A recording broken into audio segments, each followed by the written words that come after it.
messieurs, bonsoir. Heureuse de vous retrouver pour un autre rendez-vous du savoir. Barkhane, une opération au cœur des débats. Les langues ne cessent de se délier pour plusieurs dirigeants africains, mais également des analystes politiques, sans oublier des observateurs étrangers. L'opération Barkhane est un échec. Elle n'a pas pu endiguer la progression djihadiste. Le Niger, aujourd'hui à la une des tabloïds, présenté comme le dernier allié de la France au Sahel. Et à cet effet, le Niger est-il l'espoir ou alors la porte d'entrée de la France dans le Sahel?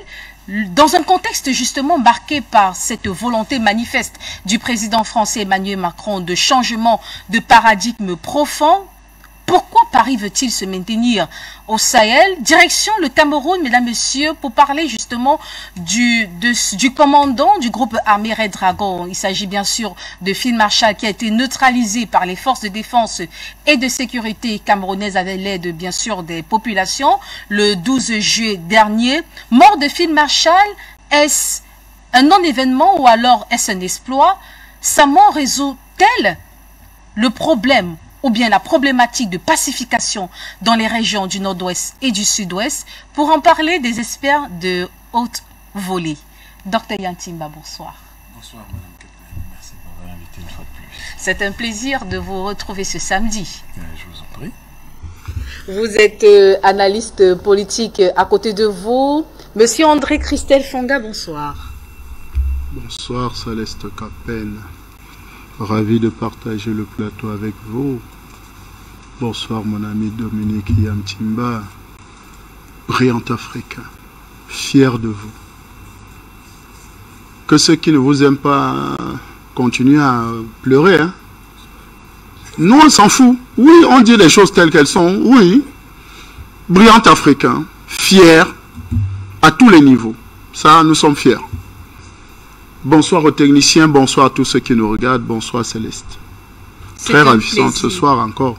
Merci mais bien. Pas plus que mon épouse qui me regarde à la maison. Hein. Effectivement, voilà. Effectivement, la précision, voilà, la précision est nécessaire. Voilà. La précision est nécessaire. Vous êtes analyste politique, mais également directeur de publication de la Dépêche de Midi. Voilà. En multiplex, Monsieur Luc Michel, bonsoir. Et bonsoir à Henri Atangana qui partage avec moi le Zoom ce soir. Bonsoir. Bonsoir. Heureuse de vous retrouver, Monsieur Luc Michel. Vous êtes géopoliticien. Toujours en multiplex, Docteur Gabila, bonsoir. C'est pas Docteur Gabila, c'est Henri Atangana. On n'a pas omis, hein, soyez rassurés, on n'a pas omis de, parce de que vous je présenter. Parmi notre panel également en multiplex, nous avons Dr Gabila. Le temps de permettre justement au Dr Gabila, analyste politique, de nous retrouver dans le cadre de ce programme Mérite panafricain des Premières Dames. Alors, présentation déjà été faite. Vous êtes Monsieur Atangana Medo, bonsoir. Oui, bonsoir, bonsoir. Ravi d'être avec vous une nouvelle fois dans ces matières qui sont des matières de sécurité. Je suis ravi d'apporter mon expertise dans ce domaine-là. Je dis bonsoir à Luc Michel, en Belgique comme moi. C'est un plaisir de renouveler d'être avec lui et discuter avec lui. Bonsoir au plateau. Je reconnais, je crois, Monsieur Yann Timban et c'est le nom voilà. Pourtant je connais son nom. Donc très bien, bonsoir au plateau. Je m'excuse beaucoup parce que j'ai oublié votre nom. Voilà. Bonsoir évidemment à Madame Céleste Copen et bonsoir à tous les spectateurs, à tous les techniciens qui se battent pour essayer de nous faire communiquer. Bonsoir évidemment à tout le public. Plaisir, hein? C'est un honneur également de vous retrouver sur les antennes de la télévision panafricaine. Alors, on va commencer très rapidement avec Monsieur Luc Michel. Visite de 2 ministres français à Niamey, précisément la ministre française des Affaires étrangères et le ministre des Armées. Objectif, développer davantage un partenariat, je cite, de combat avec Niamey. Quelle est votre grille de lecture par rapport à cette rencontre qui s'est tenue hier à Niamey? Le régime de Macron s'attache au Niger exactement comme un noyé se rattache à une bouée. Le régime de Mohamed Bazoum ce n'est pas le principal allié de la France, c'est le principal allié des États-Unis et de l'OTAN. C'est au Niger que les Américains ont redéployé la guerre du Sahel, qui veulent l'américaniser. Ils ont implanté l'OTAN. Il y a notamment des bases espagnoles et allemandes. Et c'est au Niger qu'il y a la fameuse guerre américaine des drones qui a fait tant de mal au Mali, comme précédemment elle a fait du mal en Afghanistan et au Pakistan. Mais les Français, évidemment, ils n'acceptent pas que les Américains les remplacent au Sahel. Ils viennent donc parasiter les projets américains, notamment d'installation au Sahel, et désespérément, ils essayent de tisser des liens avec le régime de Bazoum, notamment en faisant ces dons en millions d'euros qui sont destinés un peu à acheter l'amitié du Niger. Maintenant, évidemment, les Américains font tout pour que ça se passe mal, puisque eux ne veulent plus des Français au Sahel. Mais c'est un petit jeu pervers entre groupes impérialistes. Pourquoi est-ce que les Français ne veulent pas quitter le Sahel? Parce que le Sahel est essentiel à la puissance industrielle française. Tout d'abord, c'est au Niger et au Mali qu'il y a l'uranium. Cet uranium qui est indispensable à Areva. La France propose une industrie de l'uranium, mais on ne produit pas une once d'uranium en France. Jusque-là, c'était le Niger qui était le principal producteur, mais maintenant également le Mali, puisqu'il y a un concurrent d'Areva qui est arrivé au Niger. Ce sont les Américains de General Electric, qui sont le principal constructeur mondial de centrales nucléaires. Ils ont également une concurrence, mais qui n'intervient pas dans la production d'uranium, avec les Russes de Rosatom, qui sont implantés dans 14 pays. Il est donc impensable pour les Français de quitter le Sahel comme le voudraient les Américains. Il y a également dans le nord du Mali de la production d'or, il y a de la production de gaz et de pétrole. Et on sait que les Français sont en train de perdre la guerre du gaz face à la Russie dans le cadre du dossier ukrainien. Tout ça explique évidemment l'intérêt pour le Niger. Il y a encore quelque chose qu'il faut constater, c'est que les Français essayent avec l'aide du Niger de relancer le G5 Sahel. On comprend mal souvent ce qu'est le G5 Sahel. Le G5 Sahel, c'est pas une construction française. C'est une initiative en 2017 du maréchal Idriss Déby Itno. Il voulait faire un embryon d'armée panafricaine. Il avait demandé au Conseil de sécurité des Nations Unies un mandat africain pour le G5 Sahel panafricain. Ce mandat a été saboté, il ne l'a jamais obtenu, parce que les Américains de Donald Trump se sont opposés, et puis ils ont fait attribuer le mandat à Paris et à Berlin. Depuis ce moment-là, le G5 Sahel, c'est une construction bornée, puisqu'il y manquait l'impulsion, et que les Tchadiens sous Idriss Déby Itno étaient très fâchés. Ils tentaient par le Conseil paix et sécurité des Nations de l'Union africaine, ils tentaient de développer une force panafricaine d'intervention dont l'état-major était installé à Douala et les services de sécurité à Addis Abeba avec la Guinée équatoriale et l'Éthiopie. Voilà donc tout ce que les Français essayent de rattraper. Je pense qu'ils perdent leur temps parce que peut-être évidemment qu'ils ont l'espoir d'encore rouler les Africains, c'est leur but, mais évidemment ils sont pris entre le marteau et l'enclume. Le marteau, c'est la colère des masses africaines qui ne veulent plus des Français, mais l'enclume, c'est les Américains qui ne veulent plus des Français au Sahel. Ça fait beaucoup d'ennemis pour une France en décadence. Il y a un livre qui est sorti au début de cette année, c'est La déchéance française. Ça explique comment la France, c'est une ancienne puissance géopolitique qui maintenant n'existe plus, qui est en perte de vitesse dans l'océan Pacifique, au Proche-Orient, au Liban et en Syrie, mais aussi dans toute l'Afrique. Moi, je pense donc que l'Afrique va échouer. La France va échouer. Merci, Monsieur Luc Michel, pour ce premier jet d'intervention. Alors, Dr Yann Timba, partenariat de combat visant à développer ou alors à renforcer la zone frontalière avec le Mali. Quel regard portez-vous sur ce partenariat qui est en train d'être peaufiné ou alors qui est en train de se matérialiser, j'ai envie de dire, entre la France et le Niger? Non, je ne pense pas qu'il en être quelque chose d'extrêmement important, mais il faudrait qu'on mette un peu les points sur la i sur certaines questions. Ça permet de comprendre que notre rôle n'est pas d'expliquer, d'avoir une boule de cristal relativement à ce que les Français pensent, mais c'est d'expliquer ce que les Africains, eux, ils sont en train d'organiser et de structurer en ce moment. Ce que nous sommes en train d'organiser et de structurer en Afrique, c'est comment nous allons nous libérer de la France, de l'OTAN, de l'Union européenne et de tous les prédateurs qui rôdent autour de l'Afrique depuis 7 siècles. Après 6 siècles d'esclavage et bientôt 150 ans de colonisation et de néocolonisation, il est temps de sortir de là.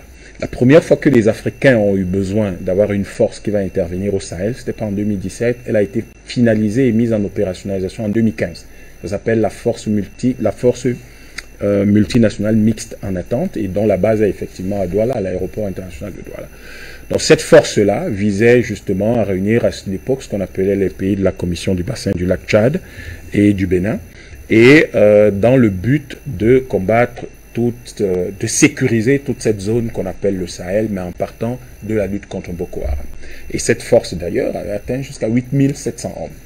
Et le problème avec certaines initiatives de certains de nos chefs d'État, c'est que personne n'a compris pourquoi, si les Africains veulent combattre quelque chose au Sahel, on s'en va demander un mandat à l'ONU. Si sous le couvert du mandat, on demande le financement de l'ONU, oui, mais c'est vous qui avez le problème chez vous, c'est pas l'ONU, et l'ONU s'en fout. D'ailleurs, tant que les Africains ont des problèmes, mais l'ONU est content. La preuve, regardez ce qu'ils font en RDC. Ils sont là. Les gens ont du mal à l'imaginer, mais les casques bleus arrivent en RDC pour la première fois en 1960. Après le décès de Dag Hammarskjöld, en 1960. Et ça s'appelait casque bleu, aujourd'hui ça s'appelle MONUSCO, et l'ONU est toujours là. L'ONU n'est pas une source de solution, ça n'a jamais été une source de solution pour l'Afrique. C'est eux qui ont mis le Cameroun dans les problèmes, on en parlera au cours du deuxième sujet. Et donc l'ONU est aussi pire que l'OTAN, la France ou tout le reste. Maintenant, quand nous avons dit ça, on comprend donc très bien pour quelles raisons est-ce que, lorsque les Africains ont pris cette décision, elle a été battue en brèche et complètement retournée contre les Africains dans le cadre de la création du G5 Sahel 2 ans après. En fait, c'est une manipulation de l'État français qui est allé sous la pression. Vous vous souvenez qu'à l'époque, il y avait des terroristes qui étaient aux portes de Djamena, mais parmi les deals qui ont été faits, c'était par exemple celui-là, s'aborder, casser la force multinationale mixte en attente. Et donc, le président Déby s'est retrouvé avec une proposition que les autres chefs d'État n'ont jamais compris, c'est-à-dire le Bénin, le Cameroun, le Nigeria. On ne savait pas très bien d'où ça venait 2 ans après, alors qu'on avait une force qui était déjà opérationnelle et qui est toujours là jusqu'aujourd'hui. Et donc, en réalité, ce n'est pas vraiment une gloire que d'avoir créé le G5 Sahel. Quel que soit le bout par lequel on prend ça, on retombe sur la France et c'est une manipulation, c'est une grosse opération de déstabilisation des États et de contrôle du Sahel. C'est ça que le G5 Sahel a été, tout au moins du point de vue des intérêts géopolitiques des Africains. Il n'y a qu'à voir, d'ailleurs l'histoire nous donne raison, 5 ans plus tard, où est le G5 Sahel? Quels exploits, quelle organisation, qu'a-t-il apporté? On ne voit rien. Et tout cela. Et pourquoi est-ce que le Tchad lui-même, sous Déby, pourquoi Déby n'a rien fait pour vraiment pousser le G5 Sahel? Et il s'est arrangé à laisser en disant le G5 Sahel ne reçoit pas de financement. Or, pour la force multinationale mixte en attente, on a bien vu que tous les chefs d'État étaient engagés et que ça fonctionne, c'est toujours opérationnel et personne ne remet ça en question. Donc, aujourd'hui qu'il y a ce repli au niveau du Niger, en réalité, je doute fort que le président nigérien puisse compter là-dessus pour éventuellement servir de base arrière à la fois aux Français pour déstabiliser le Mali ou à l'OTAN pour continuer à déstabiliser l'OTAN et les États-Unis pour continuer à déstabiliser le Sahel, parce que n'oubliez pas, la Libye, le Sahel est dans les problèmes aujourd'hui parce que, à cause de ce que l'OTAN, à cause de ce que l'ONU et à cause de ce que la France a mené comme aventure erratique et complètement, comment dire, on dit ça, complètement mal à propos en Libye. Vous vous souvenez très bien que quand on revient dans les années 2007, 2008, 2009, mais le Sahel n'était pas si insécure. Or, aujourd'hui, il l'est à partir, et on se souvient de ce que le ministre Diop disait justement au parterre des Occidentaux dernièrement au Crans Montana, en leur rappelant que C'est à cause d'eux qu'il y a la déstabilisation au Sahel. Et aujourd'hui, lorsque des pays comme le Mali se ressaisissent pour dire « nous ne voulons plus de cette déstabilisation », que la Mauritanie, la Guinée, l'Algérie se joignent et soutiennent le Mali dans son action, eh bien nous comprenons qu'il y a plutôt une initiative africaine qui est en train de battre en brèche toutes les manipulations européennes de l'OTAN, de l'Occident sur notre continent. Et il faudrait clairement rappeler que lorsqu'on mêle, lorsqu'on regarde très bien le repli de Barkhane au Niger, ce n'est nettement pas, je crois que la France s'est fait une raison aujourd'hui, elle n'aura plus de place au Mali. Je crois qu'elle s'est fait cette raison. Le problème, c'est qu'il faut sauver deux choses au moins au Mali, au Niger. La première, c'est l'uranium. Parce que, il ne faut pas l'oublier, vous construirez les meilleures centrales nucléaires du monde sans uranium, ça ne sert à rien. C'est un peu comme si vous avez bâti la plus belle voiture du monde, mais vous n'avez pas de carburant. Ça peut être soit de l'électricité, ça peut être ou de l'essence ou du super ou du gazoil. Alors, c'est qu'il faut de l'uranium et de l'uranium de bonne qualité, comme le Niger en a. La deuxième chose, et vous suivez ces derniers temps la proposition de sanctionner l'or russe et d'empêcher les Russes d'acquérir de l'or, c'est parce qu'au Niger, il y a une découverte fondamentale d'or qui se trouve dans un quartier de Niamey qu'on appelle Tadres. Et dans ce quartier, on a découvert un gisement d'or qui est juste à côté de la base américaine de Niamey. Donc, il faut comprendre que cette base, ce gisement-là, les Occidentaux ont l'intention, d'ailleurs non pas seulement l'intention, ils l'ont dit, ils agissent comme tel au Niger depuis quelques mois pour le contrôler, pour s'assurer que ce gisement ne reste que dans leur circuit à eux, pour renforcer en fait leurs économies. Pendant ce temps, le Niger, lui, il va continuer sur un volume économique de 10 milliards d'euros en une année, à ne percevoir que moins de 300 millions d'euros sur l'exploitation de son uranium. En tout cas, pas très loin de là. Donc aujourd'hui, il faut pas penser qu'il en sortira grand-chose. Je pense que quand les Nigériens regardent très bien ce qui se passe au Mali, et ils se demandent quelle est la raison pour laquelle leur pays devait rester sous la coupe des terroristes, quand le Mali voisin règle le problème, pourquoi leur pays devait accueillir les missions, des bases pour Barkhane, pour Takuba, alors que le Mali s'en débarrasse et se porte de mieux en mieux à la fois sur le plan politique, sur le plan administratif, sur le plan économique. Donc je crois qu'il y a, lorsqu'on a vu les choses de cette façon-là et qu'on a très bien compris que ce à quoi nous avons affaire, c'est à la reprise de l'initiative historique par les Africains, eh bien la lecture que l'on a de la genèse ou du fonctionnement d'un certain nombre d'organisations devient un peu plus limpide et un peu plus clair. Il n'y a pas de G5 Sahel fondé sur la base de l'initiative historique des Africains, puisque ça butait, c'était quelque chose qui était contre la démarche d'émancipation actuelle, la dynamique d'émancipation actuelle, soutenue notamment par des télévisions comme Afrique Média, qui est en train de pousser l'Afrique à se libérer définitivement et à reconstruire son espace. Mais peut-être que tout à l'heure, parce qu'il ne faudrait pas que je parle tout seul, je voudrais évoquer, vous me permettez plus tard, pas tout de suite, peut-être d'évoquer des éléments économiques qui justifient ce dont je suis en train de parler. Et bien sûr, on va évoquer cet aspect économique, mais également même militaire. C'est important de le relever parce que le partenariat de combat que sollicite ou alors que désire la France touche également ces deux aspects. Alors, Monsieur André Christelle Fonga, pour plusieurs dirigeants africains, pour des analystes politiques et observateurs étrangers, l'opération Barkhane est un échec total. Elle n'a pas pu endiguer la progression djihadiste. Partagez-vous cet avis ou alors vous battez en brèche ce point de vue? Alors, vous demandez quelqu'un qui a participé à l'échec d'un pays comme la France de donner une note, parce que quand vous parlez de Barkhane, moi je parle de la France, hein. Je vais pas, ça c'est leur nom, c'est eux qui ont Barkhane, Épervier, Serval, machin, tous ces noms-là, ça leur regarde. Moi je connais un pays qu'on appelle la France, c'est elle qui menait les opérations au Mali. Alors quand je parle de la France, c'est pour dire que, citez-moi une seule victoire de la France dans un domaine. Aucun. La France n'a jamais rien gagné de sa vie. Je parle bien de la France. Parce que tout ce que la France a gagné, c'est les Africains qui les ont gagnés à leur place. Même la guerre contre l'Allemagne, la France a été libérée grâce aux Africains. Je pense qu'il y a quand même des gens qui ont fait de très grandes études ici, sur ce plateau, pour nous dire, pour nous rappeler les mémoires de Hitler, qui dit dans ses mémoires simplement que c'est grâce à la vaillance des peuples noirs venus d'Afrique que la France a été libérée.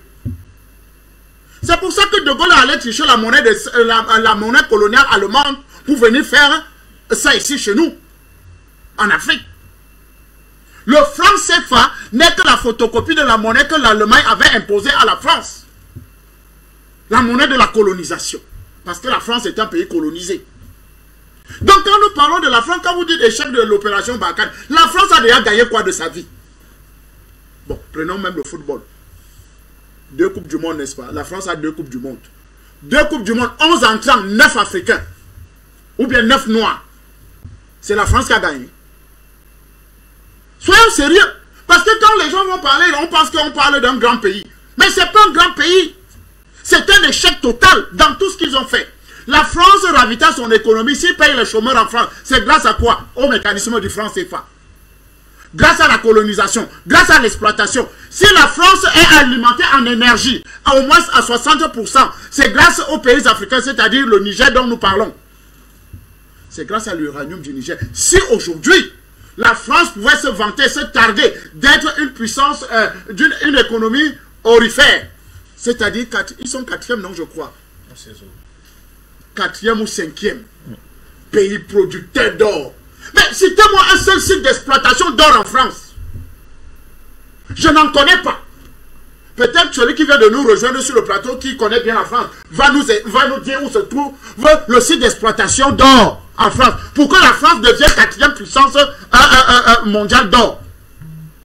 C'est incroyable.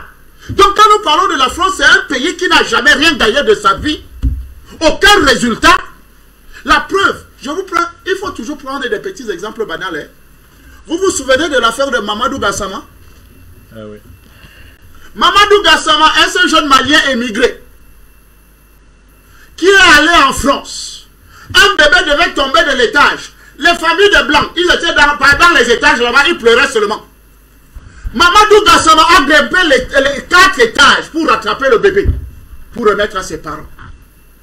Il a fallu encore qu'un Africain vienne sauver encore la France. Alors que les autres étaient là. Donc quand nous prenons ces exemples-là, c'est pour dire aux Africains que, merci Dr Yam, c'est les initiatives africaines. Et quand une initiative est africaine, la plupart est combattue. C'est pour ça qu'on nous amène les idées, les fausses idées G5 Sahel. On nous amène les pâles copies. Hein. Quand quelque chose veut se construire, l'Union africaine, c'est une pâle copie de l'Union européenne. Parce que les vrais, ceux qui voulaient faire la vraie Union africaine, ont été tous combattus. Donc on nous amène toujours les photocopies de ce que l'Occident a déjà fait. C'est ce qu'on nous amène, on nous présente. Pourquoi on continue à croire que non, ils sont là pour nous aider. Mais un pays malade comme la France, un pays des paresseux, un pays des incompétents comme la France, vous leur demandez de venir en aide à des pays extrêmement forts et puissants comme les pays africains. C'est parce qu'on nous a lavé le cerveau pendant longtemps. Nous faisons croire que non, on a affaire à un grand pays. La France est un grand pays. La France est quelque chose de très important. Zéro. Si le Niger dont nous parlons, se décide aujourd'hui d'annuler l'exploitation de l'uranium du Niger, la France est dans l'obscurité. Au moins, la moitié de la France est dans l'obscurité. Mais c'est incroyable. Mais les petits enfants du Niger étudient avec la lampe tempête. Dans les cases, il n'y a que les lampes tempête. Mais le Niger fournit de l'uranium en France. Le Niger, dans l'indice de pauvreté, est quoi, je crois, l'avant-dernier. Pour ne pas dire dernier. Mais grand producteur d'uranium, grand producteur d'or. Parce que la vérité, c'est que la France, comme elle a échoué avec toutes ces opérations, c'est les Barkhane et les Serval et même les serviettes, tout ça, tout ce qu'ils ont fait partout ailleurs, ils ont échoué. Ils sont en train de voir est-ce qu'ils peuvent trouver refuge au Niger. Est-ce que le Bazoum peut faire ces choses, hein? Le peuple n'a pas encore décidé. Attendons quand le peuple va décider. Oui, le peuple nous écoute. Le peuple est en train de prendre des résolutions. Oui. On a quand même vu un convoi, les convois, n'est-ce pas, être stoppés à main nue. On a vu des convois stoppés à main nue. Des soldats armés jusqu'aux dents sont restés pendant 3 jours bloqués. Parce que les Africains avaient décidé que ça ne se passera plus comme ça. Et c'est ça la force de l'Afrique. C'est la force de notre continent. C'est ça. Quand je parle, vous pouvez sentir le vrai Africain dans tout ça, dans tous ses sens. Pourquoi? Parce qu'il faut qu'on dise à ces gens, non, cette Afrique que vous vous moquez tous les jours, non, ce n'est pas cette Afrique-là que nous incarnons. Cette nouvelle Afrique, c'est que nous allons prendre nos propres décisions. Nos propres initiatives vont produire des résultats. Et des résultats, attendez-vous à cet échec-là, c'est clair. Nous allons nous défendre. D'ailleurs, le deuxième sujet, on va en parler. Mais les États-Unis n'ont pas demandé quoi pour le Cameroun? Qu'est-ce qu'on n'a pas demandé? La France n'a pas demandé de venir en aide au Cameroun par rapport à la lutte contre Boko Haram, la lutte contre machin. Mais vous voyez les résultats aujourd'hui. Donc, nous pensons qu'il faut qu'on se méfie d'une chose. Le paresseux, tout flatteur vit aux dépens de celui qui l'écoute. Tout flatteur vit aux dépens de celui qui l'écoute. La France est un bon flatteur. Tous les projets qu'il amène, lui-même qu'il réalise, Macron, il réalise ça chez lui d'abord. Parce que la France, l'indice de pauvreté est en train de monter. Le chômage est en train de monter. Tout est en train de monter en France. En fait, il y a une galère totale. Vous vous rappelez de la dernière vidéo au sommet du G7? Quand il va interpeller Joe Biden, n'est-ce pas? Joe! J'ai appelé le président le prince d'Arabie. Voilà, nous avons échangé et tout, et je leur disais qu'il fallait augmenter la production. Donc en réalité, la France et les États-Unis sont à la recherche de nouveaux ressources pour davantage augmenter, parce que la vérité c'est que ils vont être coincés si la Russie n'ouvre pas les portes, les vannes.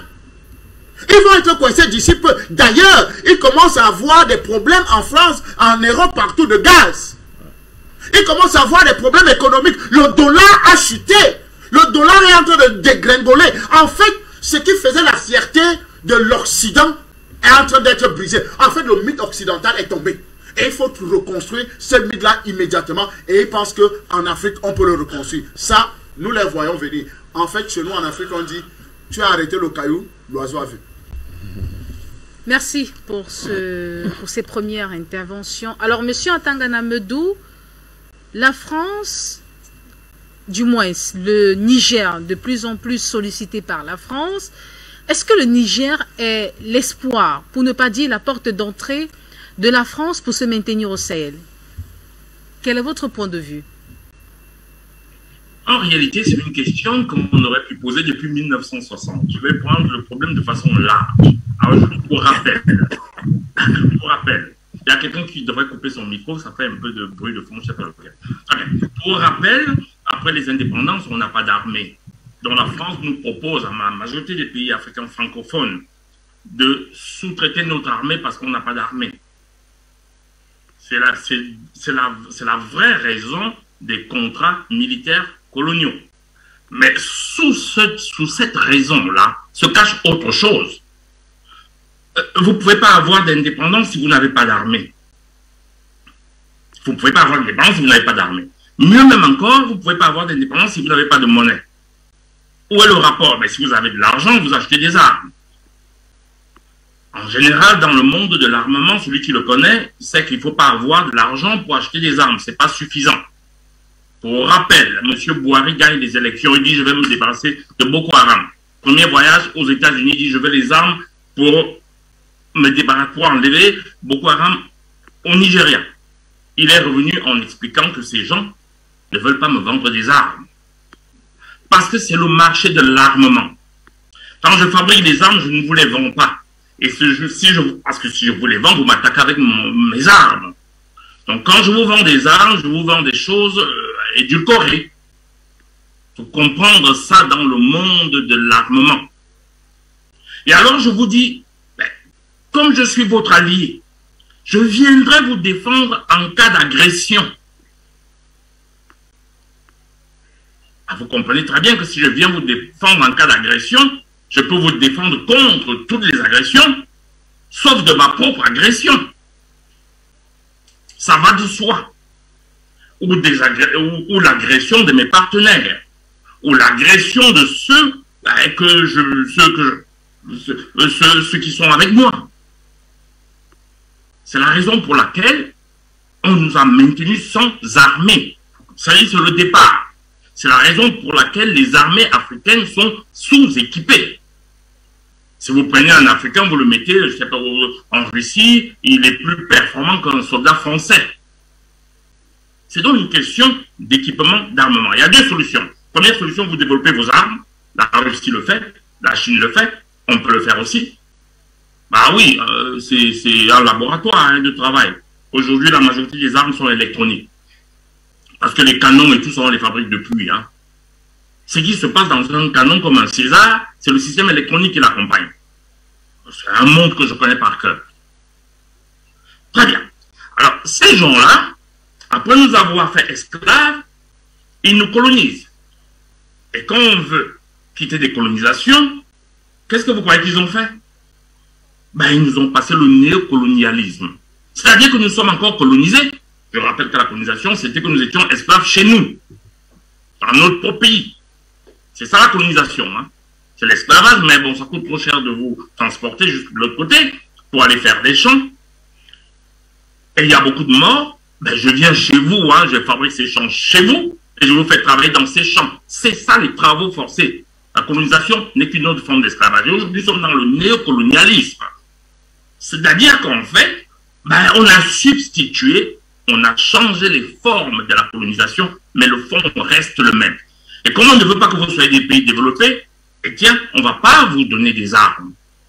Parce que si je vous donne des armes, le jour où un chef d'État français envoie l'armée française intervenir dans un pays d'Afrique bien armé, ben, l'armée française reçoit une raclée. Ça va de soi. Et alors, il faut donc se maintenir. Parce que, entre-temps, nous avons pu acquérir la connaissance, la divulgation de la connaissance qui est faite par Afrique Média, la connaissance des réalités, et, évidemment, on demande de véritables indépendances. Nous sommes en pleine lutte pour les indépendances, je vous le rappelle. Donc, en partant, nous avons laissé le néocolonialisme, c'est-à-dire, nous avons leur monnaie, nous avons des contrats, ils viendront nous défendre en cas d'attaque. C'est un peu comme si vous allez en voyage et vous appelez l'amant de votre épouse et vous lui dites, ah, je vous laisse ma femme, arrangez-vous à ce qu'elle ne me soit pas infidèle. C'est la même chose. Quand quelqu'un dit, je vous signe, je viens, mon armée va vous défendre. C'était ça en réalité. Ce ne sont pas des contrats d'armement, c'est vous n'avez pas d'armée, mais mon armée viendra vous défendre. Et puis après, on ouvre les yeux, on se dit, mais tiens, on a envie quand même qu'il n'y ait plus d'armée sur le sol africain.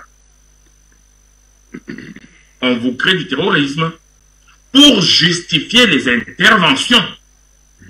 Là aussi, ça paraît presque évident. Et c'est pour ça que le terrorisme et la présence des armées, ça va de pair. Si le terrorisme est fini, il n'y a plus besoin d'armée. Auquel cas vous allez dire, bah, tiens, on n'a plus besoin de vous, il n'y a plus de terrorisme. Vous comprenez donc qu'il y a intérêt à ce qu'il y ait terrorisme. Et dès qu'il y a terrorisme, je vous dis, ok, mon armée, vous en avez besoin. En réalité, l'armée est là pour défendre les intérêts. Pour défendre les usines qui exploitent l'uranium. Maintenant, il y a un autre enjeu qui est l'enjeu de l'or, qui devient beaucoup plus fort, beaucoup plus puissant à cause de la dédollarisation. Ah ouais, Poutine, il a dit, mais non, vous me payez en rouble et je rallie le rouble. Alors, je rappelle en passant que la Chine l'a fait. Elle a créé un centre, une plateforme pour pouvoir lier le yuan à l'or. Très bien. Ça veut dire que l'or reprend l'intérêt. Les monnaies papier qu'on imprime, évidemment, tout le monde a compris dans le monde entier que si les États-Unis peuvent imprimer le dollar et que vous faites le commerce en dollars, eux, ils n'ont pas besoin de travailler. Le simple fait d'aller acheter leurs dollars pour faire vos transactions, ils s'enrichissent. Et c'est comme ça qu'ils se sont fait une puissance militaire. Certainement pas parce qu'ils sont plus intelligents que le reste de la Terre. Mais c'est parce qu'ils vous vendent du papier pour votre commerce. Et ce papier appelé dollar. C'est la même chose qu'on a en Afrique, hein, mais en pire. Parce que le franc CFA, non seulement c'est les Français qui nous vendent ce papier, mais en plus, c'est ce qui est cours légal dans nos États. Là, c'est la catastrophe. J'ai bien la catastrophe totale. Mais tiens bien, avec tous ces avantages, vous pensez vraiment qu'ils ont envie de partir? Il y a donc eu esclavage, colonisation, néocolonisation, et là maintenant, ils ont envie de se maintenir. Avec le Mali, la République centrafricaine et le Cameroun qui avait déjà été l'un des rares pays à vraiment développer une armée, une véritable armée. Parce que en Afrique centrale, si on vous met le BIR, si vous connaissez le BIR, c'est une armée redoutable. Et notre chef d'État a cette politique-là qui ne montre pas sa puissance. Vous vous souvenez, au parquet de l'Élysée, quand il a dit c'est pas le petit Boko Haram qui va nous dépasser. Et tout le monde se dit c'est pas possible, il va combattre Boko Haram avec quoi? Qu'est-ce qu'on a fait? On a neutralisé sans claquant dans les doigts. Ils ont sous-estimé ce que nous avons comme force. Mais ils se battent pour que nous ne soyons pas autonomes du point de vue militaire. Ils veulent donc s'implémenter. Et j'en sais quelque chose. J'étais responsable de la sécurité électronique maritime, des radars maritimes au Cameroun, je sais de quoi je parle. Un projet torpillé, juste parce qu'il ne fallait pas que le Cameroun ait ses propres radars militaires. Je rappelle en passant que j'étais ingénieur consultant auprès de Belgian Advanced Technology System. Torpillé, on en reviendra dans d'autres débats. C'est pour qu'on ait besoin d'eux pour avoir l'information militaire. On fait la guerre avec l'information militaire. Si vous n'avez pas d'information, vous êtes aveugle. Vous avez très peu de chances d'y arriver. Donc, pensez que la France va vouloir quitter facilement du Nigeria, vous vous trompez. Et quand vous dites, et quand certains ont dit, c'est un échec, je dis oui. Mais préparez-vous à ce que ce soit un échec. Parce qu'ils ne vont pas aller aussi facilement. Parce qu'ils n'iront pas aussi facilement. Exactement comme après les colonisations, ils vont essayer de se repositionner autrement. On doit être en éveil par rapport à ça. Je vais laisser la place, je vais laisser la parole à quelqu'un d'autre, sinon je la garde trop longtemps. Et comme on est nombreux et qu'on doit tous intervenir. Exactement, vous faites bien de souligner le fait que vos interventions seront multipliées dans le cadre de ce programme. Précisément la première thématique, le temps de donner la parole au professeur Mbelek. Bonsoir. Bonsoir Céleste. Bonsoir à tous mes copanélistes, donc Christelle Fanga, Yam Timba, et puis mon copanéliste qui est sur Zoom, j'ai entendu Atangana, mais pas le nom complet. Medou, hein. Medou Atangana. C'est deux noms. Atangana Medou. Medou comme Medou Néter, la parole sacrée. Medou Néter, c'est l'égyptien. Exactement. Ah, parfait. Ok, bonsoir monsieur Medou. Alors, donc la question c'est quoi pour moi? Alors, les comptes de la colonisation n'ont pas été réglés, ceux de la France-Afrique non plus. Un bilan de cette époque et de nombreuses erreurs et aussi des crimes que la France a pu commettre dans toutes ces périodes doivent être réglés, revenir sur ce passé de façon sérieuse, sereine et exigeante. Là, il s'agit là de la position de plusieurs observateurs et analystes politiques étrangers. Quelle est votre grille de lecture par rapport à cette décision justement davantage de reconquérir ou alors de mieux matérialiser des rapports forts avec le Niger? Aujourd'hui, pour ces observateurs, il faut même revenir à la base et régler les erreurs ou du moins les comptes tant de la colonisation que de la France-Afrique. Professeur Mbelek, vous avez la parole. Merci Céleste pour cette question. Bon d'ailleurs, je vais d'abord dire, j'espère que je t'ai dit bonsoir hein, Céleste. Hein. Vous avez dit bonsoir. À tout le monde, aux téléspectateurs, à l'équipe technique. Et donc c'est une très bonne question parce que il faut que ces commentateurs là, ces spécialistes des questions internationales et l'administration française comprennent, je vais reprendre à peu près M. Anta Diop, qu'ils n'ont plus affaire à des enfants. Parce qu'il disait que les Africains sont des grands enfants. Hein? Tous les gaullistes là, c'est comme ça. Les Africains sont les grands enfants. Y compris les hommes politiques qu'ils avaient mis au pouvoir à travers les indépendances arrangées. Je parle du côté français. Hein. Anglo-saxon, c'est pas mieux, mais là on parle de la France. Ils ont plus affaire à des enfants. Ils ont trouvé en face d'eux des intelligences égales. Parfois même, Franck, ça nous plaît. Largement supérieur. On rajoute supérieur. C'est ça. Quand ça nous plaît, on rajoute supérieur. Bien sûr, voilà. Largement. Mais en tout cas, au minimum, ils ont affaire à des exigences égales. Et que la supercherie a assez duré. Je rajoute. Ça, c'est chez Anta Diop. On peut paraphraser, mais c'est ça. La supercherie a assez duré. Il faut vous compreniez ça, messieurs. Il y a un certain Michel, là-bas en Belgique, là. En tout cas, il fait partie de ceux qui ont dirigé la Belgique. Voilà. Pas Luc Michel, hein, on s'entend. Un certain Michel, non, il dit qu'ils ne sont pas parents. Voilà. Il vient de raconter que les Russes trompent les Africains. Ils nous prennent pour des enfants. Que les Russes vont nous tromper. Eux, les Belges et les Français, les Anglo-Saxons, là, ils n'ont pas trompé nos parents pendant longtemps, enfin nos parents politiciens qu'ils avaient placés au pouvoir. Ils n'ont pas trompé pendant longtemps. Pourquoi on en arrive là aujourd'hui? Maintenant, il faut qu'ils viennent nous raconter que les Russes... Non. La question est la suivante. De toute façon, il n'y a pas d'erreur à corriger. Parce qu'il n'y a pas d'erreur. Quand les Occidentaux viennent en Afrique, ils ont des intentions. Et c'est parce que nos ancêtres n'ont pas lu leurs intentions qu'on en est arrivé là, qu'ils nous ont pris, comme on dit, en traîtrise. En bas, on dit, pour bis, babi pour bis. Comme ça, j'articule. Babi pour bis. Pour c'est prendre en traîtrise, là. L'improviste, la personne ne s'y attend pas. Surprise. Par surprise. Merci Fanga. Donc comme ils l'ont fait, nous sommes tombés dans la nasse, et ils ont été très brutaux aussi, Céleste. Parce que quand la personne est très brutale, tu tombes dans la nasse, c'est pas facile que tu en sortes, hein, parce qu'il va tout faire pour que tu restes dans la nasse. Voilà. Et dans le fossé, en plus, nasse, dans lequel, plus un fossé. Voilà. Ils nous ont exploités en tant que notre force physique.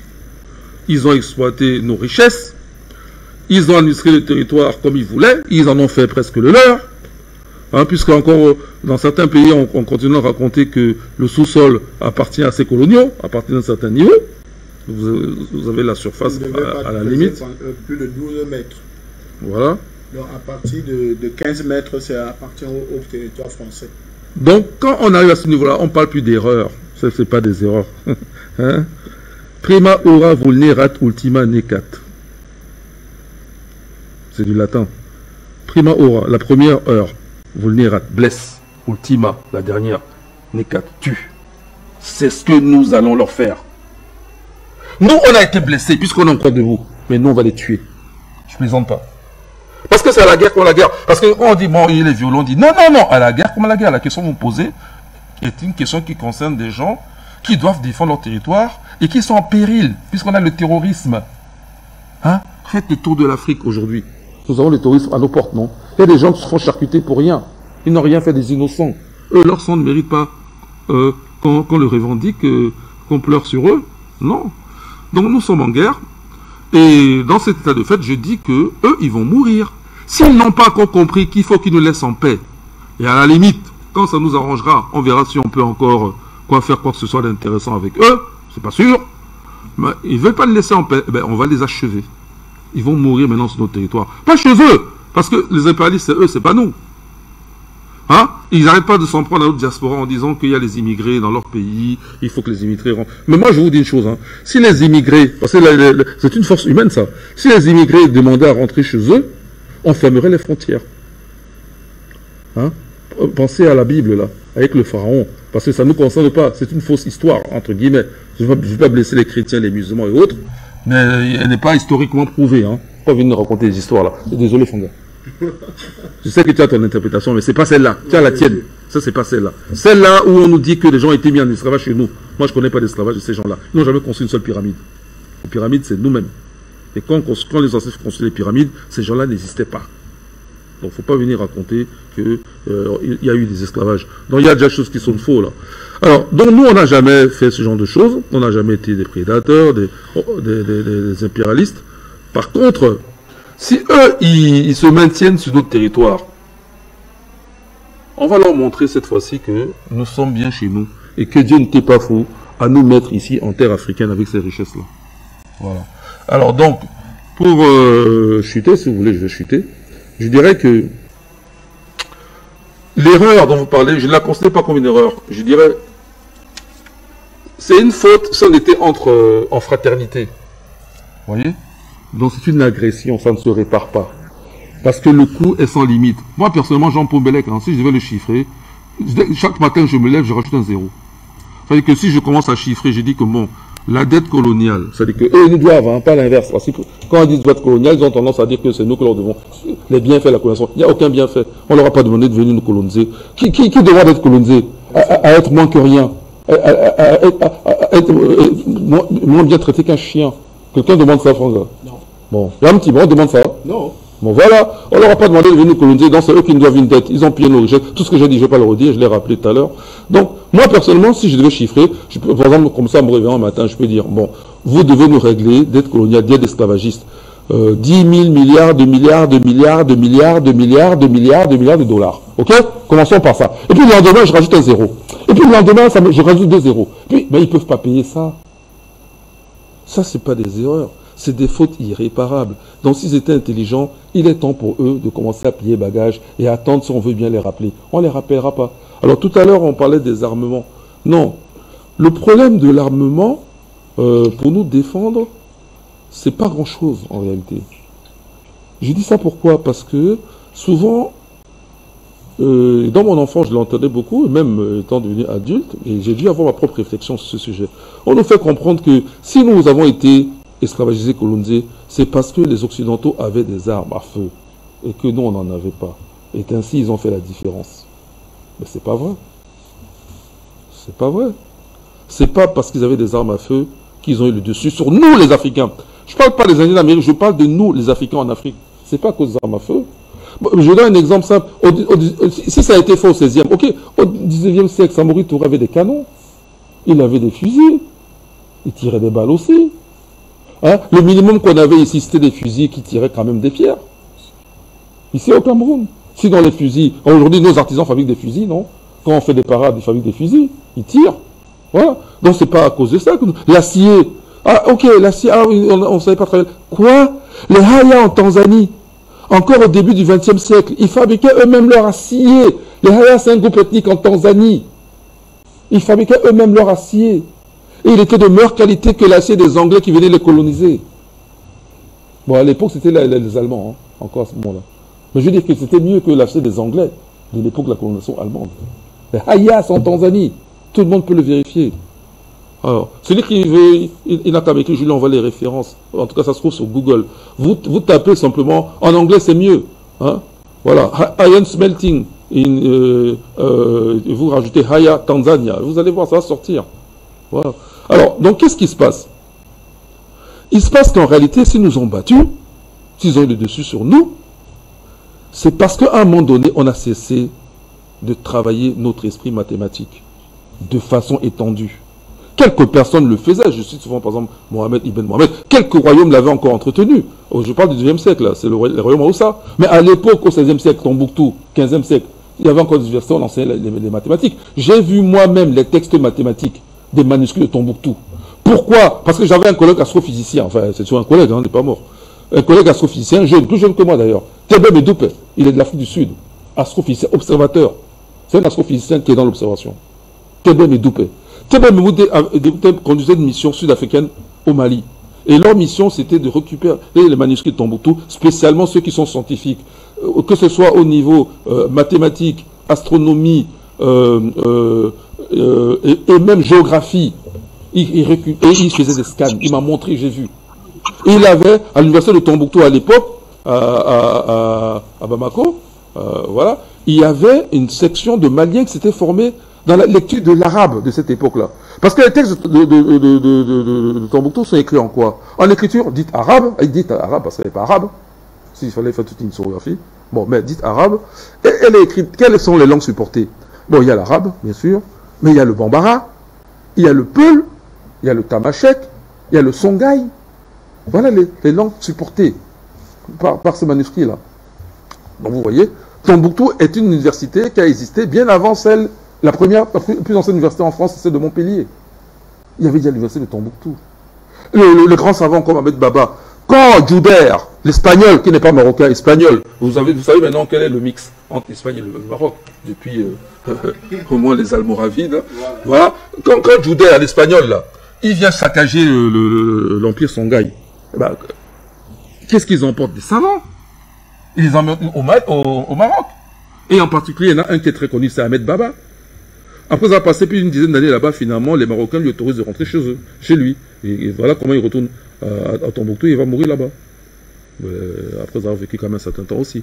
Ahmed Baba est connu. D'ailleurs, la bibliothèque que les terroristes, change de mot, c'est pas djihadistes, c'est terroristes, ont voulu détruire à Tombouctou, son nom, qu'on lui a donné, le nom moderne, c'est la bibliothèque Ahmed Baba, reconnue par l'UNESCO. Donc, pour ne pas en dire plus, je dis qu'il n'y a pas d'erreur. Il y a des fautes graves sur le plan humain qui continuent, et les imbéciles occidentaux, parce que c'est des faibles d'esprit, c'est pas une insulte. Esprit faible, excusez-moi, esprit faible, pas faible d'esprit. Esprit faible, ça dit qu'ils sont limités, ils ne montent pas trop. Voilà. Comme ils n'ont toujours pas compris, ils continuent à faire leur salade, que ce soit au Mali, il y a encore des tentatives récentes, là, et ça continue. Au Burkina, au Niger, ils occupent le terrain. Autre chose, le pillage des richesses. Parce que nous chiffrons sur le plan humain, on peut aussi chiffrer au niveau des richesses. Quand je vous donne mes milliards de milliards, non seulement on va comptabiliser les humains, tous les travaux forcés pendant la colonisation, le nombre de morts. Hein, par exemple, pour construire le chemin de fer Congo-Océan. On va compter ça. Bon, tous les mains coupées là, à l'époque de Léopold au RDC, on va compter ça. Voilà. Tous ces travaux forcés, tous les massacres au Napalm, à l'ouest du Cameroun, on va compter ça.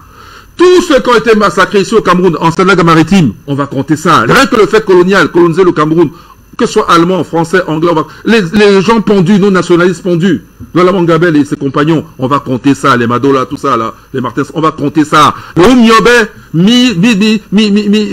dans lequel on a versé le béton, on va compter ça. Le Moumba, il n'y a pas longtemps, on en a parlé encore, on va compter ça. Il y a l'acide. Tout ça, on va compter ça, ça fait déjà beaucoup. Et en plus, maintenant, on a les matières premières. Ok. Combien rapporte l'uranium? Sachant que le Niger est le 3e producteur d'uranium du monde. Bon, les films sont les films français qui exploitent ça. Ok. Combien ça rapporte au Niger? L'Australie et les concurrents, c'est l'Australie et le Canada. Mais l'uranium enrichit bien le Canada et l'Australie. Mais combien ça rapporte au Niger? L'uranium enrichit bien le Kazakhstan. Mais combien ça rapporte au Niger? Peanut. Voilà. Alors, ça aussi, on va compter ça. C'est autant, et avec tous les intérêts qui vont avec. En fait, s'ils commençaient à réfléchir pendant que je suis en train de dire, eux-mêmes devraient comprendre qu'il faut qu'ils arrêtent. Mais vous voyez pourquoi je les appelle les imbéciles, au sens latin du terme. Parce qu'ils en sont incapables. Alors, monsieur Luc Michel, pourquoi, selon vous, la France veut-elle se maintenir à tout prix au Sahel? Parce que la France, c'est une puissance en décadence. Elle est basée sur une escroquerie géopolitique. C'est le général de Gaulle qui l'a fait. En 1960, il construit la Grande Afrique, la France-Afrique, et il prétend que la France est encore une grande puissance. Il avait déjà commencé l'escroquerie en 1945 en expliquant que la France faisait partie des puissances alliées qui avaient vaincu l'Allemagne. Lorsque le 6 juin 1944, les Américains débarquent en Normandie, ils ont 150 divisions. Les Français ont 2 divisions blindées, dont celle de Delade de Tassigny, ils représentaient déjà plus rien. La France, pour eux, prétend être une grande puissance et tenir son rôle dans l'OTAN et son rôle en Europe. Elle doit contrôler l'Afrique, être le gendarme de l'Afrique et avoir les ressources. La France, actuellement, C'est une puissance en décadence. Excusez-moi. À Monsieur Luc Michel, voilà, de se remettre, on va le dire ainsi, dans de meilleures conditions pour continuer son analyse. Docteur Yantimba, pourquoi la France veut-elle se maintenir à tout prix en Afrique, dans le Sahel, surtout dans un contexte, il faut le dire, marqué par cette sortie assez controversée, qualifiée par plusieurs de controversée, une sortie du président français Emmanuel Macron qui veut aujourd'hui, ou alors dorénavant, repenser les dispositifs militaires en Afrique. Lorsque vous voyez un chef d'État nouvellement réélu qui pense que son ministre de l'armée, ministre des armées ou de la défense, comme vous voulez, a pour rôle premier d'aller d'abord dans des pays anciennement sous colonisation française, ça veut dire que c'est là-bas que se trouve ce qui est le plus important pour ce pays-là. Vous imaginez fort bien, madame, que le ministre de l'armée chinoise ou des forces armées chinoises ne peut pas avoir pour toute première mission d'aller dans je ne sais quel pays. Parce que la Chine n'a pas d'ancienne colonie quelque part. Donc, le fait que ces ministres soient déplacés pour le Niger et que le président lui-même envisage des voyages en Afrique montre clairement que c'est ici que se trouve, d'ailleurs ils l'ont dit, leur avenir, mais également ce sur quoi se fonde leur puissance. J'aime revenir sur la raison pour laquelle la France est là, parce qu'on comprend mieux ce qui se passera demain ou ce qu'on fait aujourd'hui quand on a une bonne connaissance d'hier, de ce qui s'est passé hier et d'où l'on vient. En 1944, ceux qui vont libérer Paris sont partis de Douala ici. D'ailleurs, le camp Maréchal Leclerc existe encore dans la zone industrielle de Ndoksimbi, à côté de Ndokoti. Et ils sont partis de l'avenue qui s'appelle aujourd'hui boulevard Amadou Ahidjo, qui s'appelait boulevard du 27 août 42. C'est de là qu'ils sont partis pour aller libérer Paris sous le commandement de celui qui était encore à l'époque, en partant d'ici, était encore colonel Leclerc. Et le temps qu'il arrive là-bas, en 1944, il était devenu général. Les Français n'en ont pas fait un maréchal. Et je crois que c'était le seul, pour la Deuxième Guerre mondiale, par hasard. C'est pas... De Gaulle, ils ont fait de Gaulle le président, ils ont accepté de Gaulle comme président. D'ailleurs, pendant 14 ans sans élection. Mais le seul maréchal, c'est Leclerc. Parce que c'est lui qui a libéré la capitale. Et il l'a libérée avec des hommes venus du Cameroun et des autres pays d'Afrique subsaharienne. Mais quand ils sont arrivés à Paris, on a déshabillé ces soldats pour vêtir les va-nu-pieds les sans-abri de Paris pour donner le sentiment que ce sont les Français qui ont libéré la France. Je rappelle à tout le monde que la France n'avait même pas 55 000 hommes engagés dans la Deuxième Guerre mondiale, alors que les Africains étaient 67 000, près de 70 000. Donc c'est dire en fait qui a le plus contribué à la libération de la France. En réalité, Roosevelt était tombé dans un piège. Si la France, parce que De Gaulle a voulu s'incruster à la conférence de Yalta ou celle de Potsdam, je crois que très rapidement, Staline avait rappelé que la France n'avait pas de table, n'avait pas à s'asseoir là. N'avait pas de chaise. Et Churchill lui-même n'en voulait pas. Et malheureusement, Roosevelt est tombé dans le piège du retour d'ascenseur que De Gaulle a posé sur la table. Nous vous avons aidé à vous libérer. Sans nos colonies africaines, nous ne nous en sortirons pas. Alors, souviens-toi, Roosevelt, que la France, que les États-Unis existent, pas forcément du fait de la France, mais avec une contribution importante de la France. Les Américains se sont battus, ont joué des coudes pour que la France obtienne la mission de conserver leurs colonies en Afrique et de veiller sur ces colonies, surtout à partir de 1948, après le coup des Brigades Rouges, avec le risque qu'on a connu du basculement de l'Italie dans le camp communiste en 1948.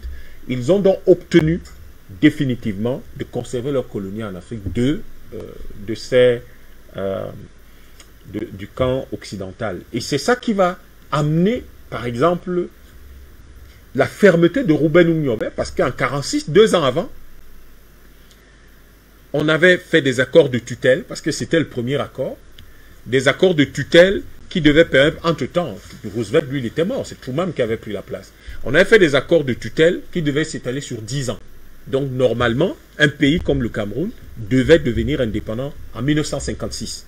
Et je rappelle que, faute d'être devenu indépendant, le 17 mars 1957, des patriotes réunis à Makak ont proclamé l'indépendance du Cameroun.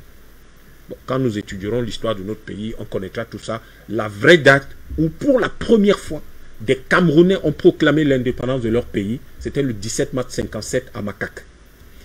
Et il se trouve donc que cette largesse faite à la France va lui permettre qui a été faite parce que les Américains se disaient qu'ils en avaient besoin pour contenir, vous savez à l'époque ils appelaient le containment, contenir le camp soviétique, donc le bloc communiste. En ayant la France, ça leur permettait d'avoir un sous-traitant qui s'occupe de l'Afrique, et c'était plus d'une vingtaine de pays à l'époque, parce que c'est plus tard que la Mauritanie, le Maroc, l'Algérie, la Tunisie sont devenus indépendants, Madagascar, etc. Et que les pays, par contre, qui étaient en Afrique de l'Ouest et en Afrique centrale, sont restés dans le carcan du franc CFA, etc. Cela a permis à la France, depuis toutes ces années, de ne pas payer ses matières premières. Mettez la France au défi de vous apporter la preuve qu'elle paye ses matières premières, qu'elle prend au Gabon, au Cameroun, en Côte d'Ivoire, au Sénégal. Si elle vous en apporte la preuve, dites-vous que ce pays-là est capable de vivre tout seul. Et donc, il n'a rien à faire ici. Et vous comprendrez que ce serait simplement du brigandage et non pas par nécessité que ce pays se trouve au Sahel. Mais brigandage et nécessité s'accompagnent généralement parce que aujourd'hui il est prouvé que malheureusement du fait des mécanismes du franc CFA, la France ne paye pas du tout ses matières premières. Elle ne les paye pas dans ces zones où on utilise le franc CFA et le franc comorien. Donc elle a besoin de rester au Sahel. Elle a besoin de rester en Afrique.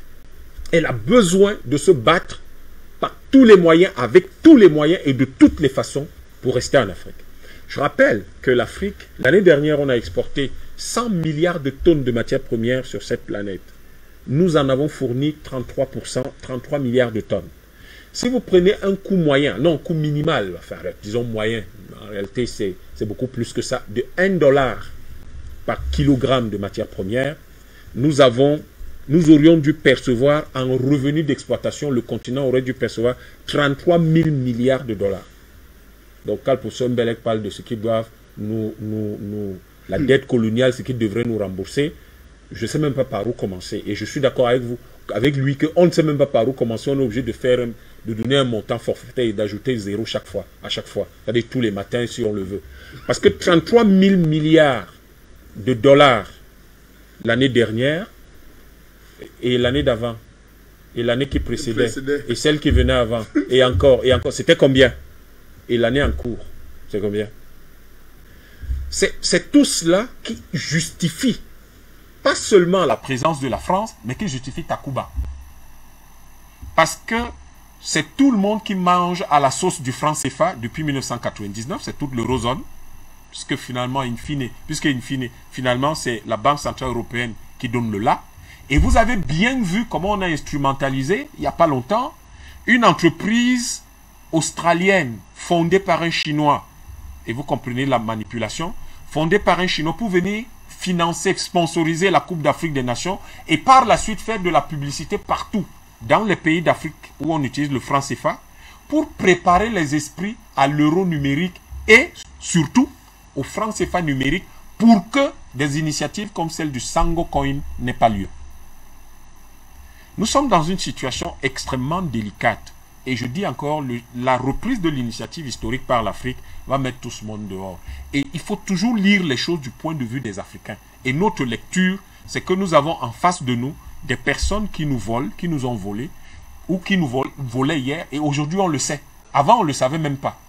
Maintenant nous savons qu'ils nous volent, et nous sommes en train de parler à notre peuple pour que tout cela s'arrête. Et eux, comme le disait encore Oumyobé, nous sommes leur chance. En fait, quand ils disent que nous sommes leur avenir, au fond, ils ne se trompent pas, c'est vrai. Et nous sommes leur chance parce que c'est quand nous nous serons libérés du colonialisme, qui est la version internationale du capitalisme, à ce moment-là, nous libérerons leur propre peuple. Voilà pourquoi le peuple français et le peuple européen doivent s'assurer de nous apporter tout leur soutien dans la lutte que nous menons, parce que c'est grâce à ça qu'eux-mêmes n'auront plus le chaos dans lequel leurs pays sont plongés aujourd'hui, à cause de ces dirigeants qui pensent que soutenir des gens qui sont sur la liste de Forbes, comme les 500 plus grands milliardaires, c'est ça qui est le plus important, pendant que vous avez 20 millions de morts au Congo en plein 21e siècle. Ce qui est quand même une chose extraordinaire, après 200 millions de morts de l'esclavage et après pratiquement la moitié du temps de la colonisation. Je chute Madame Capet en disant une chose. L'Europe a pu coloniser l'Afrique parce que à la fin du 19e siècle, l'Europe c'était à peu près 400 millions d'habitants. L'Afrique avait été exsangue et n'avait qu'à peine 100 à 150 millions d'habitants. Aujourd'hui, nous sommes 1,5 milliard. L'Europe, c'est 600 millions d'habitants et un déclin démographique. Nous, c'est 70% de jeunesse de notre population, ce sont des jeunes qui sont capables de faire 5, 6, même si ça ne plaît pas aux gens que nous fassions 9 enfants. Donc, imaginez ce que nous ferons demain. Et notre continent est capable de nourrir à lui tout seul 27 milliards d'habitants. Donc, nous ne sommes pas pressés et il n'y a aucun mal à faire 10 enfants. Et nous allons pouvoir nous en sortir. Et la crainte de l'Europe, c'est justement de se dire, si hier nous étions les plus nombreux, nous les avons colonisés, aujourd'hui ils sont les plus nombreux, que nous arrivera-t-il? À eux de répondre à la question d'abord, parce que nous, on n'est pas là pour répondre pour eux. Ce que nous allons faire, nous le savons déjà. Merci, Dr Ian Timba. Avant de remettre la parole à M. Luc Michel pour poursuivre son analyse, retour, cher monsieur, sur la visite de la ministre française des Affaires étrangères, mais également du ministre des Armées français. On se retrouve juste après. Le redéploiement des forces Barkhane et Takuba au Niger a été sans surprise au centre des échanges entre les délégations françaises et nigériennes. Toutefois, peu de détails ont filtré ce vendredi sur la coopération militaire à venir entre les deux pays. Ce qui était important pour nous ce matin, c'était d'acter quelque chose que nous, les ministres, nous savions déjà, mais qu'il est bien de dire à l'ensemble de l'opinion publique, pour toutes les chancelleries également du monde, je regarde les diplomates qui sont ici, c'est qu'il y a une volonté politique, diplomatique et militaire de poursuivre un partenariat de haute qualité entre le Niger et la République française sur cet agenda de sécurité. Une coopération militaire désormais indissociable de celle liée au développement. À travers la visite des ministres français des armées mais aussi des affaires étrangères, c'est une approche alliant les civils et les militaires qui est désormais mise en avant entre les deux pays. Nous discutons aussi parce que ces dernières années, nous avons eu un bond pratiquement dans l'engagement de l'Agence française de développement au Niger. Son portefeuille comprend plus de 20 projets et s'élève à plus de 260 milliards de francs CFA, ce qui fait un engagement sans précédent. 50 millions d'euros, soit plus de 30 milliards de francs CFA, ont par ailleurs été alloués par la France ce vendredi pour le renforcement du réseau électrique au Niger. Un financement qui vient s'ajouter à la hausse annoncée par la ministre française des Affaires étrangères concernant l'aide budgétaire annuelle allouée au Niger. Nous la portons cette année à 20 millions d'euros, donc une augmentation d'un tiers de notre enveloppe globale cette année, au sein de laquelle 8 millions d'euros seront particulièrement consacrés à la crise alimentaire de façon à vous permettre de reconstituer vos stocks alimentaires. Selon le ministre français des Armées, la forme finale de la coopération militaire entre les deux pays ne devrait pas être connue avant le mois de septembre prochain. Une réorganisation que la France voudrait désormais plus axée sur le soutien aux armées locales plutôt qu'une exposition.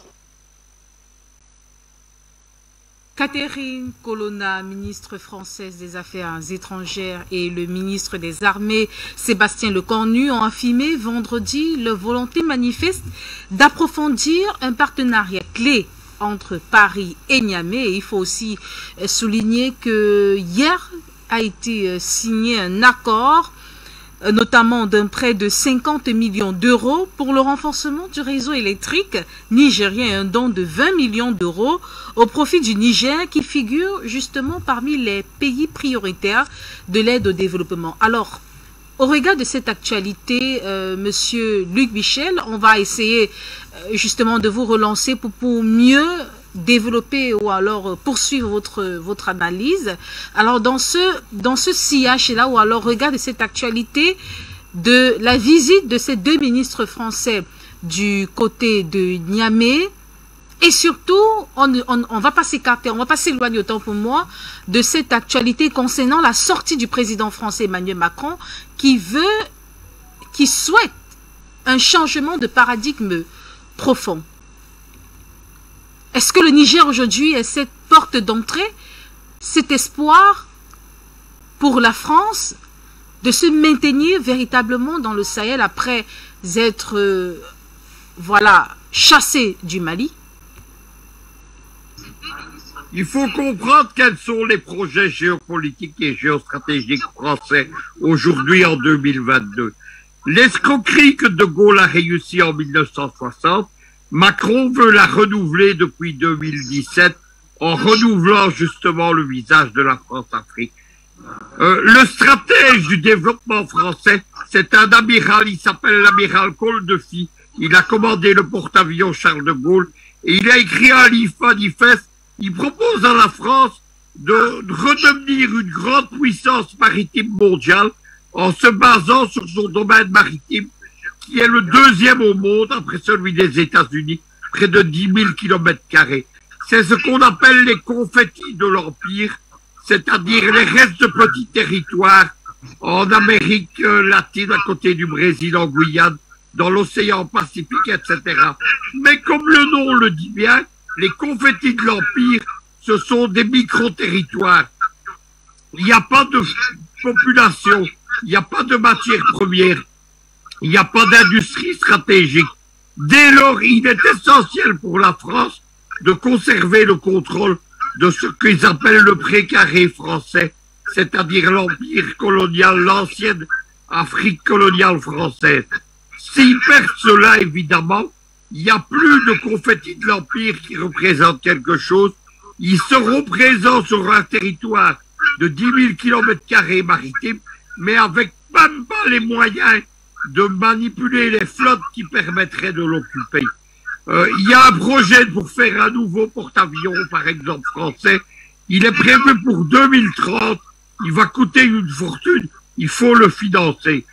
Dès lors, évidemment, le projet de Macron est associé à l'ancien ministre Drian, qui est son mentor en géopolitique, mais surtout à un traître africain, qui est Lionel Zizou, qui est comme Macron un ancien directeur de la Banque Rothschild.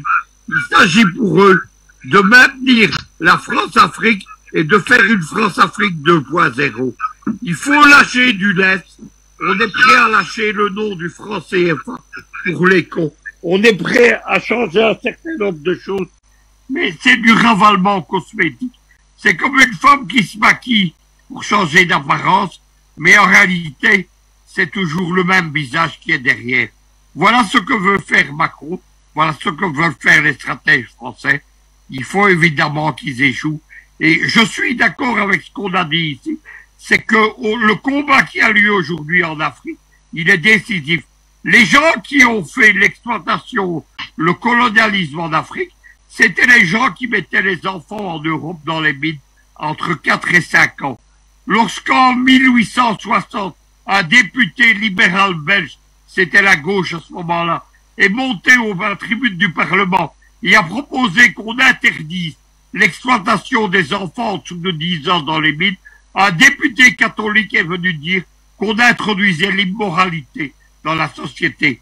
L'exploitation des peuples européens, elle n'arrivera que lorsque le dernier Africain sera libéré. L'exploitation, elle a été celle de l'esclavagisme, elle a été celle du colonialisme, et le capitalisme finira justement lorsque finira le néocolonialisme. Medou, changement de paradigme, j'y arrive finalement, profond sollicité par le président français Macron, est-ce un leurre ou alors le point de départ d'un nouveau partenariat entre l'Afrique et la France? La France. Vous pouvez croire en ce que Macron vous dit. Ça veut dire qu'on n'a pas, on ne connaît pas l'histoire. Rappelez-vous comment on s'est battu pour sortir de l'esclavage. Rappelez-vous ce qu'on nous a promis à sortir des colonisations. On nous a promis des nouveaux paradigmes. Je vous ai compris. Alors, encore qu'il avait dit s'adresser aux Français. Je suis très d'accord avec Luc Michel, parce que quand il dit que ceux qui ont colonisé, esclavagisé, c'est ceux qui mettaient les enfants de 5 ans dans les mines en Europe. Parce que je me suis penché sur cette histoire de la Révolution française. Donc, en réalité, c'est le visage du capitalisme, le capitalisme sauvage. Et c'est ce visage du capitalisme sauvage-là qui a bénéficié à une minorité en Europe. C'est eux qui ont conduit l'esclavage. C'est eux qui ont fait les décolonisations d'ailleurs. Je vais vous dire une analyse que très peu de gens disent. C'est quand on découvre la machine à vapeur qu'ils vont accepter de nous laisser libres. Parce que nous n'étions rien d'autre que le pétrole d'aujourd'hui. Ben, parce qu'il n'y avait pas de machine. Et ils ne voulaient pas, d'ailleurs, ceux qui se souviennent, on a dû dédommager les esclavagistes pour qu'ils laissent les esclaves libres. Et justement, c'est comme ça que la Banque du Sénégal a été créée. Bon, enfin, c'était une parenthèse, une petite parenthèse pour qu'on puisse comprendre. Est-ce un leurre? Évidemment. Évidemment. Si c'était pas un leurre, il se serait déjà positionné sur le franc CFA, dont on en parle depuis les années 60. Enfin, certains, on compte au bout des doigts ceux qui en parlaient à l'époque, là, pas les années 60. On en parle depuis Pouemi, M. Pouemi, qui a écrit un livre excellent dessus, Monnaie, liberté et servitude. Très bien, ça fait longtemps. Pourquoi les États-Unis n'en parlent pas? C'est vrai qu'eux-mêmes ont le dollar. Personne n'en parle. Voilà un pays qui est la France, qui a une monnaie dont elle est propriétaire, qui a cours légal dans d'autres pays. Première conséquence, comme M. Ntiba disait, la France n'achète pas en Afrique. La France n'achète pas en Afrique. Le premier but du franc CFA et de ce qu'on appelle le compte d'opération, ça veut dire que quand la France veut le pétrole camerounais, elle prend le téléphone et dit « Envoyez-moi le pétrole ». Et elle crédite le compte d'opération. C'est-à-dire qu'elle prend un BIC et marque « Je vous dois tant ». Mais au Trésor français, il n'y a aucun Camerounais qui vérifie. C'est ça qu'on appelle le compte d'opération. Pour ceux qui ne comprennent pas ce que ça veut dire le compte d'opération. Comme tout compte en économie, c'est un débit et un crédit. Dans le pétrole camerounais qui sort de pluie, la France avait un BIC et marque « Je crédite le compte d'opération ». Elle n'a pas besoin de devises. Elle n'a pas besoin de devises. Quand la France achète des produits américains, elle a besoin de devises, de dollars. Quand elle achète chinois, elle a besoin du yuan. Mais pas dans tous les pays d'Afrique plus les Comores. C'est une honte. Comme si on comprend le franc CFA, on ne dort plus. Donc tout ce qui sort du Cameroun qui va en France, pétrole, bois, aluminium, bauxite, or, on prend un bout de papier, un bic, et on met sur un papier, je vous dois tant, libellé en franc CFA. Tiens, je vous pose la question, il paraît qu'ils sont là avec des milliards de francs CFA pour signer des comptes, pour supporter des projets au Niger. Je crois que cette nouvelle classe, et ces anciennes classes de dirigeants africains, on doit les virer. Ces contrats sont libellés en quelle monnaie? C'est libellé en quelle monnaie? En francs CFA, tiens, c'est eux qui le fabriquent. C'est eux qui le dévaluent quand ils veulent. C'est eux qui vous donnent, parce qu'ils vous ont donné le franc CFA, c'est eux qui vous disent si ils sont prêts à prendre ce franc CFA pour vous donner du yuan, pour payer du matériel électronique chinois, si vous voulez faire du développement. Je ne sais pas si vous comprenez ce que je veux dire. C'est-à-dire, si ils vous donnent 1 milliard de francs CFA, la seule façon que ce milliard peut acheter quelque chose dans un autre pays, c'est passer par la France. Et bien évidemment, si vous passez par la France, ils vous demandent si vous l'achetez. Ah ben non, je vais acheter des transistors, des semi-conducteurs en Chine. Ah non, ça pas d'accord. Vous êtes bloqué. Alors ça, c'est une arnaque. Pourquoi ces prêts sont libellés en milliards de francs CFA? Alors que vous n'avez aucune garantie qu'ils vont dévaluer ça quand ils veulent. Et d'ailleurs, l'opération de dévaluation est une opération illégale juridiquement. Parce que les contrats ont dit taux fixe. Ce n'est pas taux fixe par moment. Ce n'est pas taux fixe quand ils veulent. Alors, vous croyez ces gens-là? Alors là, ils courent dans ces pays. D'ailleurs, ils essaient d'arriver au Cameroun pour vous dire, ben tiens là, on vient dans un véritable partenariat. Qu'est-ce qui vous garantit que là, ça sera un véritable partenariat? Quoi? Rien. Et je dis absolument rien. D'abord parce qu'ils peuvent le dévaluer. Je l'ai déjà expliqué ce que c'est que la dévaluation. D'abord parce que ça nous rend difficile à sortir du franc CFA parce que vous avez des contrats libellés en franc CFA. Et eux seuls peuvent vous dire ce que ça vaut. Personne d'autre. C'est eux qui fixent. C'est du crétinisme. Celui qui tombe dans ce piège-là, ça je ne comprends pas. Très bien. On va continuer. Est-ce que c'est un leurre? Évidemment. Évidemment. Qu'est-ce que vous voulez qu'ils fassent? S'ils étaient des gens un minimum honnêtes, ils commenceraient par dire, ok, ça fait plusieurs années qu'on vous escroque. Là, ce franc CFA, on l'annule. Comme ça, vous battez votre propre monnaie. Comme ça, nous avons besoin de devises pour acheter chez vous. J'entends souvent certains crétins dire, ouais, qu'est-ce qui va soutenir notre économie? Ah, c'est pas possible. Oh, comment ça, qu'est-ce qui va soutenir notre devise? Ils viendront acheter notre pétrole avec quoi? Avec notre monnaie. Ils viendront acheter notre bois avec quoi? Avec notre monnaie. Ah, j'ai parfois entendu ça et là. Quelques petits... enfin, ça fait bouillir. C'est un leurre? Bah oui, c'est un leurre. Je vous ai dit que c'est une question pour les Français de vie ou de mort. Retroussez vos manches. Ils ne vont pas partir aussi simplement que ça. Et si ils ne réussissent pas par la ruse, ils vont utiliser, comme d'habitude, la violence. Vous avez entendu l'histoire des mercenaires qui... vous pensez que c'est quoi? J'ai entendu les gens débattre, on ne sait pas pourquoi. Mais non, ils vont nous monter les uns contre les autres. Comme ils ont fait entre tribus au Cameroun. Voilà pourquoi je suis un anti-tribaliste. J'aime pas le tribalisme. Ils vont monter les pays les uns contre les autres. Vous vous souvenez? Comme on a voulu utiliser le Tchad comme centre, rotule déstabilisatrice de l'Afrique centrale. Vous croyez qu'ils vont partir facilement? Vous pensez que leur tentative sera un échec? Accrochez-vous. Et je lance un message aux afrocentristes, aux panafricains. Accrochez-vous. Accrochez-vous. Parce que ça fait depuis l'esclavage qu'ils ne partent pas. Et ce n'est pas cette petite entourloupe, un petit voyage en Afrique. C'est pas par ça qu'ils vont partir. Et quand j'ai vu quelques personnes autour d'eux, religieusement en train d'écouter, ouais, nous avons besoin d'une nouvelle classe politique. Merci, Monsieur Atangana Medo, pour cette analyse et surtout pour cette colère au regard de tous les intérêts géopolitiques que présente alors que regorge cette actualité et surtout ce désir du président français, voilà, de repenser ses engagements militaires en Afrique. En quelques mots, Monsieur André Christelle Fanga, nous entrons dans la deuxième thématique prévue ce soir. En quelques mots, est-ce un leurre? Vous avez parlé, vous soutenez le point de vue selon lequel l'opération Barkhane est un échec total.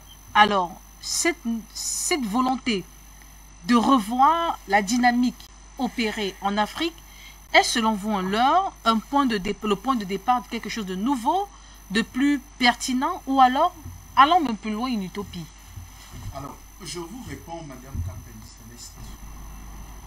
J'ai compris dans le reportage là, AFD va apporter, c'est l'Agence française de développement, n'est-ce pas? L'AFD. Je prends l'AFD dans mon pays que je connais, le Cameroun. L'AFD a financé un pont, c'est-à-dire le deuxième pont sur le Vouri. C'est la plus grosse connerie qu'on n'a jamais vue sur la terre. On vient placer un pont sur un pont. C'est-à-dire le pont de l'AFD, c'est-à-dire le pont de la France au Cameroun, sur le Vouri, n'a pas résolu le problème, ça a créé plutôt d'autres problèmes. C'est-à-dire, la ville de Douala est maintenant même sur inondation parce que le pont s'est placé sur un autre pont. Le pont s'inonde, le pont se noie. Ce qui est censé nous protéger de la noyade, plutôt nous plonge dans les difficultés. Non, soyons sérieux. Quand un ministre des Affaires étrangères du Niger se vante, se félicite d'avoir vraiment, c'est un partenariat vraiment, c'est quelque chose d'extraordinaire, c'est magnifique. On parlait de 50 milliards, vraiment de Dieu. Ouf, c'est terrible. Hein? Vous voyez comment les Africains peuvent trembler devant les coupures de papier. En fait, je voudrais féliciter. Au Cameroun, il y avait un célèbre arnaqueur qu'on appelait Aladji Dodo. Et je voudrais féliciter Aladji Dodo Macron. Parce que c'est une autre escroquerie, une autre version de l'escroquerie qu'il a organisée avec ses missions. Parce que quand même, quand vous envoyez deux ministres les plus importants de votre pays, parce que le ministre des Armées, le ministère des Relations Intérieures, vraiment, c'est les ministères les plus puissants dans un État. Ça veut dire que vous avez déployé toute la diplomatie française pour aller à la conquête du Sahel. Mais, Bazoum, tu es en danger. Le peuple du Niger ne va pas te laisser. Ça, je suis sûr de ça.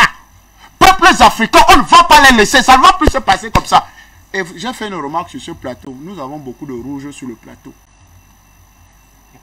Oui. Il faut... coïncidence. Non, hein? Écoutez, coïncidence. Vous savez, le parti historique des Africains, n'est-ce pas? N'est-ce pas? Vous le savez tous, c'est l'UPC. Et l'UPC, quand on parlait des nationalistes, ce n'était pas seulement au Cameroun, c'était un peu de partout. Il y avait des nationalistes un peu de partout.